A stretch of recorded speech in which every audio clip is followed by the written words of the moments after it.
要早一点开始了哈，这个从这个地方就开始拉起来。好，那阅读发展阶段呢，我看了哈，这个大概了解一下，先阅读起、识字起跟流畅起，然后再来就是从阅读学习，从阅读中学习，大概就是小学3年级之后了哈，4年级之后了哈，透过阅读来学习，因为毕竟我们教材内容有限的哈，学生自己读的那量才会增加，才会多了。好，再来理解监控的部分呢，就是包含这个识字跟理解的部分啊，透过理解监控。那很重要的一个点就是流畅性哦，我们刚才有讲到了流畅性。那识字教学要教什么呢？是部件的哈。一般来讲我们会讲部首，但是部首太过于狭隘，我们通常会将那个字拆成几个部分，然后当部件来用，部件。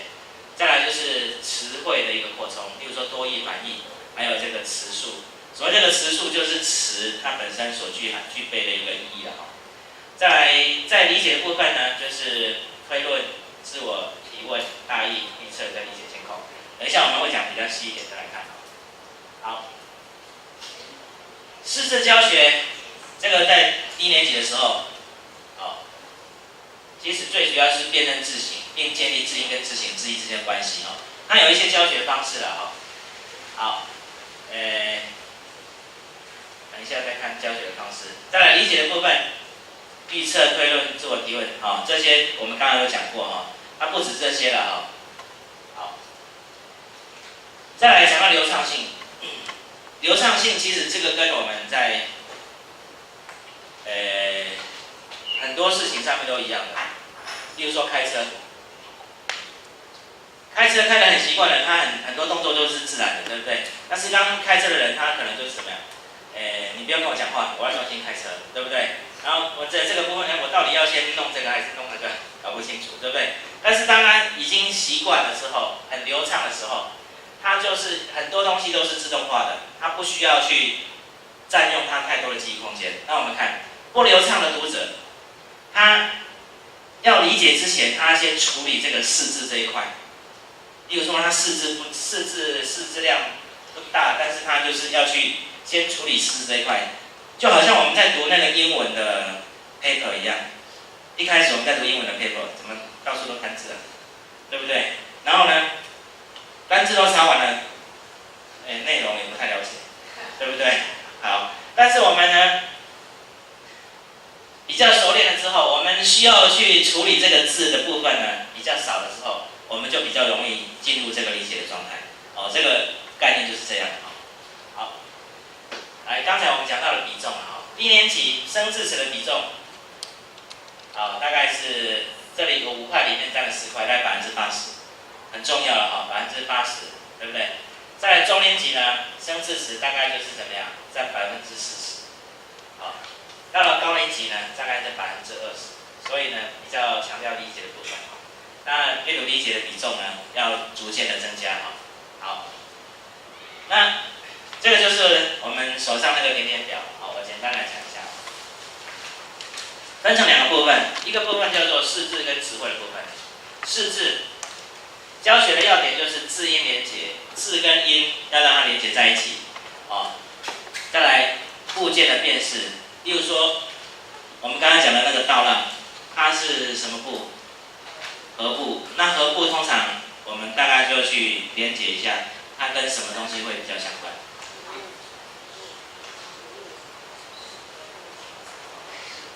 草本的，或是什么农作物等等之类的，对不对？好，那就是一种部件辨识。他看到这个大概就知道那个什么意思。那看到金部大概就是说它跟金属有相关。那这样的话，在扩充它的字词会比较快。好，再来组字的规则。组字的规则我们在以前学文字学跟书法的时候有学过嘛，对不对？有上下字、左右字、三分字还有那个组合字等等还有内外字等等这些内容，大概就是把这个原则跟学生做一下说明。另外流畅性就是刚才讲的在读文章过程里面那个流畅性，它越流畅越有助于帮助他对文章意义的理解。另外在词汇的部分有单一词汇、扩充词汇、由文推词义，由文章里面来推论这个词义什么意思。好，各位看试吃的部分，大部分都是放在1到3年级的部分，对不对？好，好，那第二个部分就是进入到阅读理解成分的部分了哈。预测比较简单，1、2年级。那我们的国语课本里面，因为我们课本就直接发给小朋友了，他可以直接看到里面的内容，所以有时候我们预测在实施的过程里面可能要有技巧一点，对不对？啊，例如说，好，课本先合起来，我们先来看看这一课的课文，因为有的小朋友他可能没有去翻那个课的课文嘛，对不对？好，这个名称是什么，对不对？好，这个课文的名称是什么？然后来预测一下。好，预测完之后再下去第一段读完之后，你可以做怎么样的提问，再做预测啊等等。另外呢，课文大意哈，我们看一下。课文大意写大意对小朋友来讲的话，如果没有经过一些练习，其实不太容易写得好，对不对？那我们在课文本位阅读理解策略里面就用了3个方式。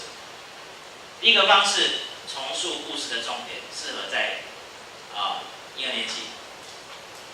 通常我们老师会怎么问呢？例如说，好，你觉得这个故事在讲什么？哦，学生讲不出来。好，一开始怎么样？好，然后开始回答。接着呢？然后呢？我们只要顾着一开始，然后继续，结果怎么样？对不对？大家用这种方式来引导他。他练习个几次，他大概就可以取到这个模式。哦，一开始怎么样？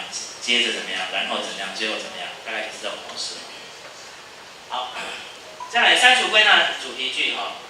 我们看这里是从3年级开始的哈，对不对？因为这个比较有难度一点哈。早期我们在进行这个课文本位阅读策略的教学过程里面有一些讨论，例如说删除不重要的，好，不重要的，但是我觉得重要，你觉得不重要，到底是谁重要，对不对？好，那透过小组来讨论，对不对？小组讨论呢，大家认为这个比较重要或比较不重要。好，那有一种说法就是说，通常问句比较不重要，通常讲完之后一个问号，这句比较不重要。再来就是说，也有人讲说，形容词比较不是那么重要。例如说一颗好吃的苹果，是好吃的比较重要，还是一颗苹果比较重要？对不对？好，所以这就会有一些这些声音出来。那当然呢，这个部分每个班在运作的过程里面会有一些落差所以其实我们如果在班级运作的，你觉得删除，我们大家都很有共识可以删除，那表示应该就是很不错的一种运作。再来归纳，我们刚刚有讲过了，对不对？要怎么归纳？相同类型的比较校位概念的，我们用一个上位词的概念来归纳。好，那这个也是一个方式。再来找主题句，在这个策略里面，我们通常会把一段分成几句，用什么来区分？用句点，对。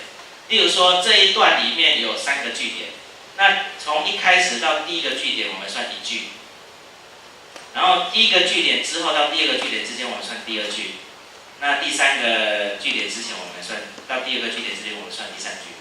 好，那你就去找出哪一句是可以代表这一段的主题，要找主题句。好，各位看策略蛮多的，对不对？好，每个步骤要来操作的话，其实掌握到一个原则，什么原则？就是把能力传给学生。第一个，老师先示范，再来是什么？老师跟小朋友讨论，师生共作，再来学生小组合作，2人小组或是3、4人的小组来合作，最后再把这个能力转移到让学生自己独立来操作。好，那学生要具备这个能力要多久？几节课？根据我自己做的实验因为我的论文是写这个，根据我自己做的实验大概花了14节课的时间。14节课的时间，学生大概就可以独立操作了。但是并不是每一节课全部都一直用这些策略，只是我们在进行的过程里面。啊，例如说好，我们例如说我这一课我就找一段来，我让学生来做这个，因为我比较的放的重点是在这个课文当中，因为这个比较难哦，有些比较简单的就不用那么多节课，比较难。例如说好，删除规要找主题句，好，那老师先来示范。我觉得老师所谓的老师示范，就是说，老师在这个解说的过程里面，我又认为我们就是把你脑袋里面的想法讲出来，所谓的放声思考。例如说好，我觉得课文本位阅读教学策略，课文本位阅读教学策略，我觉得这个比较重要的部分应该是在阅读教学策略，对不对？为什么呢？因为课文本位，我觉得啦，课文你不是用课文也可以进行阅读策略啊，对不对？它这个本位其实它只是在形容课文的部分而已。好，那如果要再删的话，就是阅读策略，阅读策略。那其实我们是要把这个阅读策略交给学生，来介绍给老师，所以是阅读策略。所以其实我们如果要用删除的话，删到最后4个字就是阅读策略，那就是重点所在。如果我把阅读策略拿掉，变成课文本位，大家知道这是什么意思吗？因为没有阅读策略嘛，就是只有一个名词在这边，它其实我们重点就在阅读策略这里，对不对？好，再来以文章结构写大意。文章结构写大意的一个方式就是说，首先我们就把各段，文章里面有所谓的自然段跟意义段。其实我们拿到一篇文章很习惯的一种方式就是说，先让学生把自然段先画出来，标上去。第一段就写1，第二段上面写2，第三段上面写3，第四段上面写4，第五段写5，第六段写6。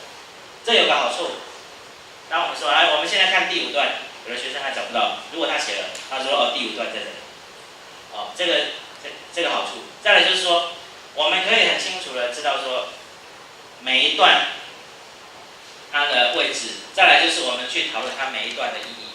例如说，第一段你可能在讲什么，第二段在讲什么，这2段好像在讲同样一件事情的话，我们就可以把它合并成一个意义段，类似这样的一个方式。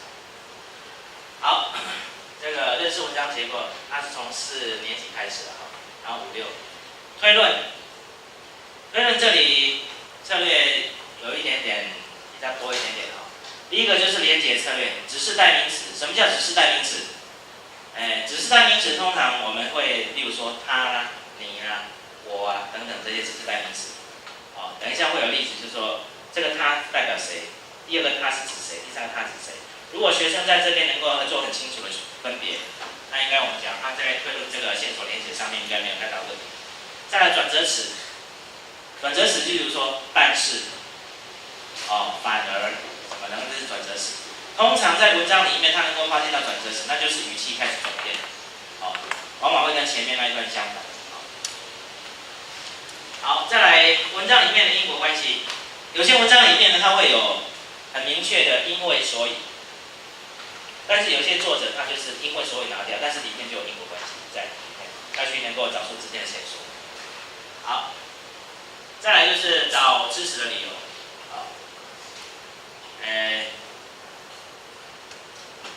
有一课叫做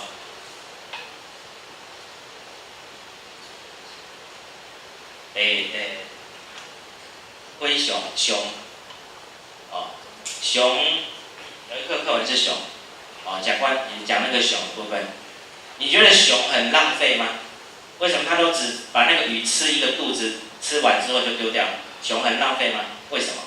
请从课文里面找支持的理由，对不对？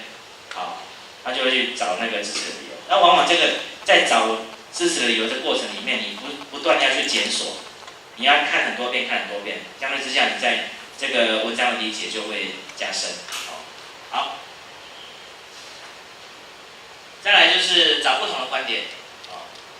另外，自我提问呢，比较简单的部分我们就这个6合法了比较简单的，你看2、3年级。所以各位老师，如果你在提问的过程里面我们就是比较简单的问个几题，然后比较中间层次的跟比较难的做一些分配的。另外，这是诘问作者有评论的一个诘问作者就是等于就是把你的立场跟作者的立场在同一个地位，就是说可以了解说作者到底是怎么样来思考做一些提问。好，再来就是理解情况，大致上是这样各位会觉得很多吗？好，其实先挑一个来做做看，你觉得你的班上的学生哪一个比较容易进入状况的，先挑容易进入状况，然后呢，再慢慢的来检讨。不一定每一课都这样做，每一课的课文不见得适合这种每一个类型对不对？像有些你说课文大意，例如说那个唐诗啊，或是什么诗歌，那个就不太适合，对不对？如果讲出重点，重述故事重点，当然就是故事类的会比较适合，所以每种文体不太一样，不太一样的适合。好，阅读的教学的基本原则学习者为中心，然后呢，先决定教学目标，再来写教学活动，这个我们大概就是这样不同的年级有不同的教学重点，还有这个比较重要的明式的教导策略。什么叫明式？不是中式，是明式的。明式就是说，我要教什么，我直接的告诉学生。老师希望你学到什么样的策略，很清楚的告诉他，而不是让学生自己去猜。老师可能要教我这个，对不对？好，这个在阅读教学里面也经过实证明式的教学是比较有效的。那我们看看老师先说明，说明说好，那我们这节课要来上这个课本为理的教学策略，然后呢，老师先示范一次，例如说这个策略是什么策略摘要策略有什么策略。